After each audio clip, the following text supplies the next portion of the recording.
warahmatullahi wabarakatuh. Di sini saya Yusnita Susmawati akan menyelesaikan tugas UTS dari mata kuliah Fikih Muamalah, yang mana tentang teori akad dalam perspektif fikih muamalah. Pengertian akad.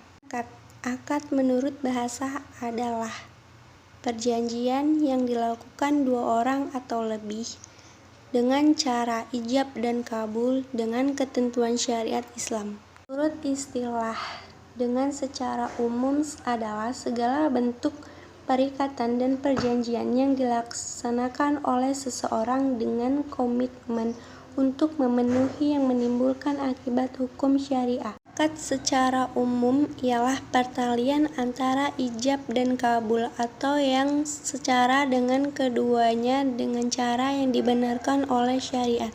Rukun akad menurut jumhur ada 3, yaitu yang pertama akid atau orang yang akan berakad, yaitu pembeli dan penjual.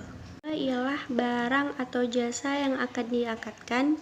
Dan yang ketiga ialah ijab kabul. Ijab kabul ialah ungkapan yang menunjukkan kesepakatan dua pihak yang melakukan suatu akad. Syarat akad. Yang pertama, syarat terjadinya akad.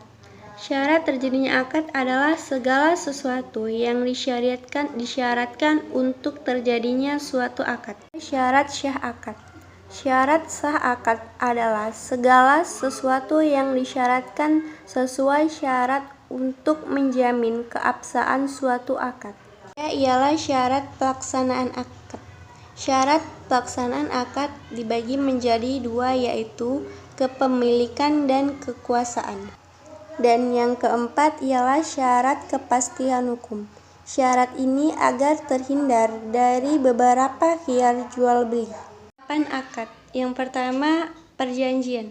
Perjanjian adalah suatu pernyataan seseorang untuk melakukan sesuatu dengan kemauan orang lain. Persetujuan, di mana persetujuan ialah pernyataan setuju dari pihak kedua untuk melakukan sesuatu terhadap janji yang telah disepakati oleh pihak pertama. Ialah akdud.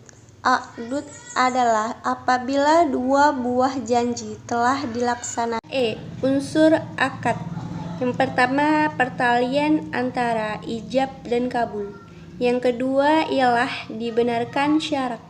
Yang ketiga ialah mempunyai akibat hukum. Dampak akad.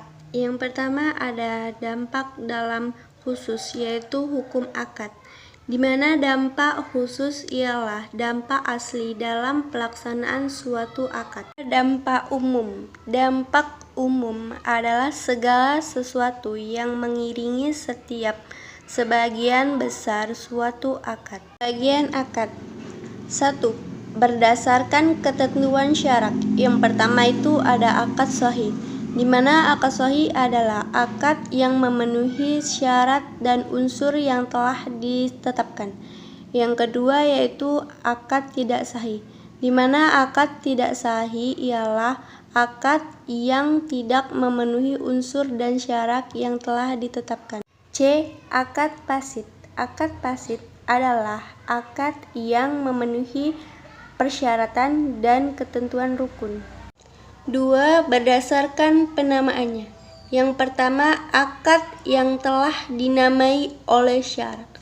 Yang kedua, akad yang belum dinamai oleh syarat. 3. Berdasarkan maksud dan tujuan. Yang pertama, kepemilikan. Yang kedua, menghilangkan kepemilikan. Yang ketiga, kemutlakan, di mana kemutlakan adalah seseorang mewakilkan secara mutlak. Yang keempat, perikatan, di mana perikatan adalah larangan kepada seseorang untuk beraktivitas. Dan yang terakhir adalah penjagaan. Yang keempat, berdasarkan zatnya. Yang pertama ialah benda yang berwujud, al-ain.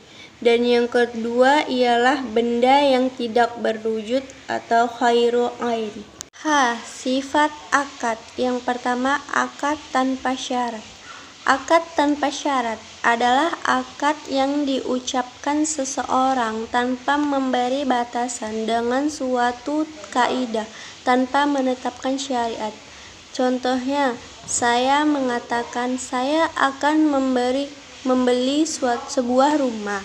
Maka ada seseorang yang akan mengabulkan permintaan saya. Maka disitulah akan muncul suatu akad. Akad di mana yang terjadi antara penjual rumah dan yang mempunyai suatu uang.